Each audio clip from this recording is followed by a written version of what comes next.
In the last episode, we discussed the betrayal of Jem'Hadar to their Vorta, how he let them die so that he could live. We observed how little he cared about those under his command as long as he could continue to thrive, and the hard choices Sisko had to make. Now let's take a look at the B-plot of that episode, which, arguably, is the more important of the two plot lines, namely, the rise of the Bajoran resistance. As we discussed when we broke down how Dominion rule felt for the civilians, it would become very easy to simply fall in line when the Dominion took over Deep Space Nine, or rather, Terok Nor. If you could accept the rule of the Founders and be at their beck and call, life under the Dominion could arguably be better than having those freedoms that you were giving up. Additionally, the Dominion had a knack for moving in quickly and normalizing things. We even see this with Kira, who simply falls into lockstep with the Dominion, attempting to keep the peace and ensuring that the station is orderly. The former terrorist who wanted to kill Cardassian so badly that she wouldn't even be there when her father died, that she had never been under the thumb of oppressors,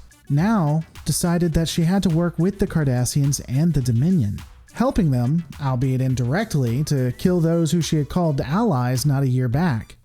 People she claimed to care about. Kira would, at a minimum, be compliant with 400 Vorta, also known as facilitators, being assigned to Bajor, going down there and starting to help. Though, to be fair, this move provides an interesting aspect that I haven't elaborated enough on in previous episodes. With the war going strong, meaning that the Dominion and Starfleet alliance are just slugging it out, Bajor would be isolated from other governments, from trade. The system is a strategic stronghold specifically for the Dominion and Starfleet, and thus must be protected with additional security policies. This means that no government, including those that are neutral, would be allowed to trade with Bajor. Not that it would matter for a lot of the Alpha Quadrant anyway. We know that at this time, the Dominion has struck hard into Federation space, getting to the Vulcan border. Even if we're gracious and say that they meant the border of the sector and not the planet, that's still far, far into Starfleet territory. Any government that would be interested in trade would generally be on the opposite side of Federation space and wouldn't likely want to go through all of that just to trade with Bajor. And with the Gamma Quadrant cut off, there would be no reason to go to Bajor at all when you think about it. This means that Bajor would have to heavily rely on the Dominion,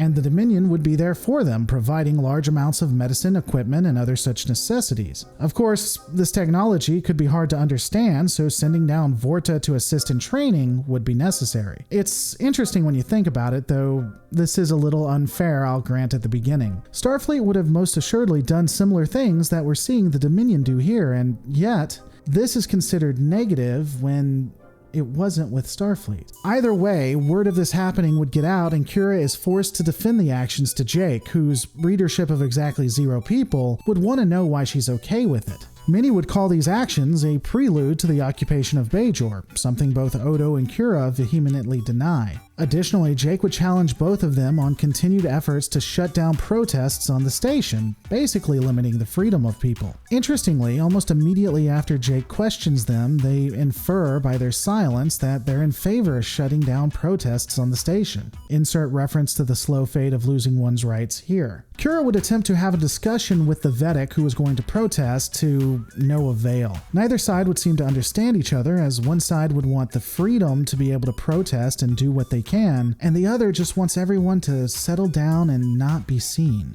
And it's ironic how delusional both Kira and Odo had become. They actually thought that they were successful in getting the Vedic to not protest, but she would surprise everyone by appearing in the promenade and committing suicide by hanging herself. Though, let's stop here for just a second. During that scene, Kira would rush forward to try to stop her from committing suicide and be stopped by Odo, but why? I mean, did Odo secretly want the Vedic to die? He doesn't seem a man of faith, so I guess destruction of the religion would be a good idea for him, or perhaps he knew it would inspire Kira to resist. And, okay, I know I'm being less than charitable here. It's meant for dramatic effect, and if we were to try to explain the real reason he did it in canon, Odo was most likely acting on emotion when she rushed forward. He couldn't believe what was occurring after all and just grabbed her as something to do. But regardless of why it would happen, she would die, and this would change Kira. The former terrorist would realize that she had become what she had fought against so long ago. She was a collaborator. It would be this action that would bring Kira to her senses and would effectively start the resistance against the Dominion. In future videos, I'll be either adding the resistance as a part of those specific episodes or doing one-offs explaining their role in the entire war. Stay tuned as we see how Bajorans ultimately take the fight to the Dominion in order to restore Bajor to what it was. Don't forget to rate, comment, and subscribe, and I'll see you on the next Lore Reloaded.